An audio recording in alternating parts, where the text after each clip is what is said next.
Alrighty, so I was just going through a little bit of information.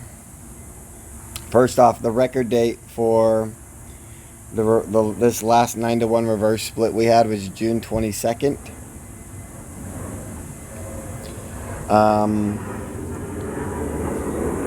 And if we look at this guy real quick, there's a couple things that I am wanting to look at.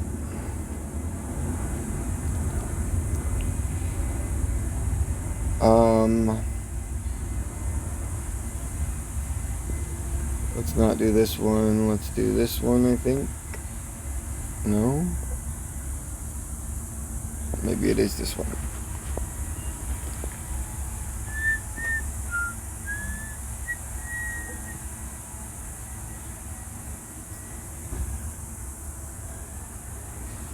Where are you? Alrighty. So if we look right here, I think in my other videos I was saying they had 5.5 billion and that was including the preferred shares, and I'm really not worried about the preferred shares. And so when we look at this and we see that it says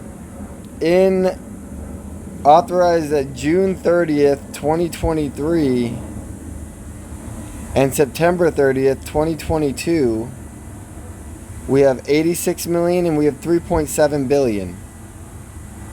So September 30th, 2022, it's saying we have 3.7 billion. Now, sometime shortly after this, that 3.7 billion was reduced to the 150 million with the 25-to-1 reverse split.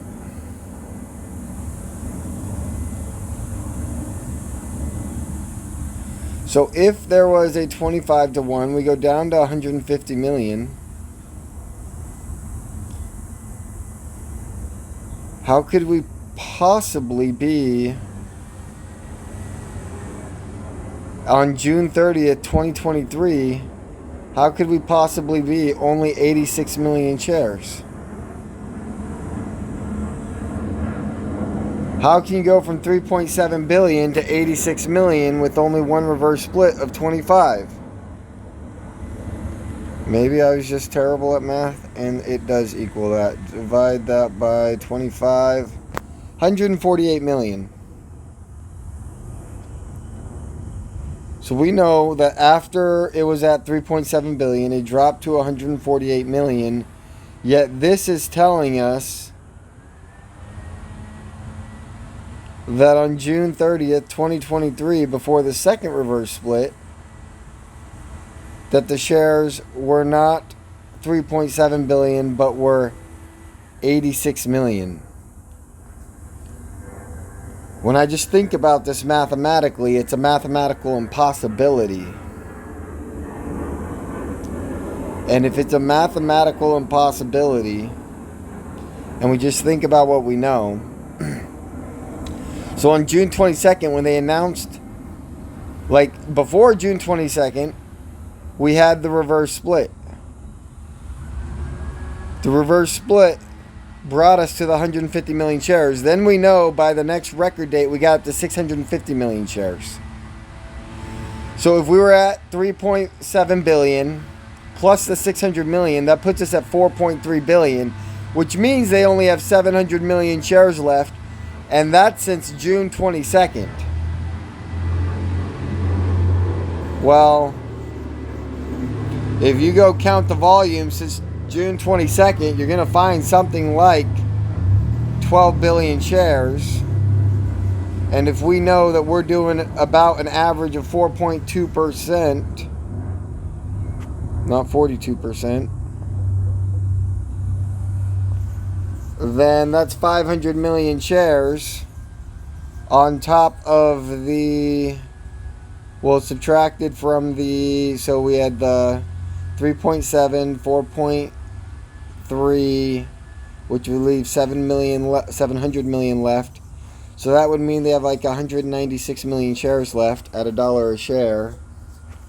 And that is a very, very, very, very, very small amount of money. small amount of shares. But mathematically looking at everything, it looks like that the news report of the SEC filing appears to be wrong. But it's got to be like the right SEC filing. There's no way they made those numbers up themselves. And so I guess the question is, why are we being lied to in the documents? Like, mathematically, it just can't be true. Like, why would the 3.7 billion come out and show you the price at the date before the reverse split, and then this next price come out and attempt to show you the number of shares after the reverse split, even though the date was before the reverse split? So one of them, even though they're both before the reverse splits, one of them had the share count of before the reverse split, and one of them seems to have the share count after. And that is very sketch. Again, I wouldn't blame it on Mullen. I'd blame it on the lawyers, the insiders. Like, they do these things to make you scared. But if everything was by the book, like they didn't have to do these things, and we're going bankrupt anyways, then like that's a good sign. If you're getting all the exact information as you expect, and it's going down, like, that would be a sign that things are bad. But when they're still lying, like, who cares if the stock's down 5% or 20%? If they're lying for a reason. Why are they lying? They're lying because they don't have any shares left, and they're trying to hide that fact from you in the fucking SEC filings. But if you look at them closely, you check the dates, you go back to old SEC filings, and the numbers don't add up.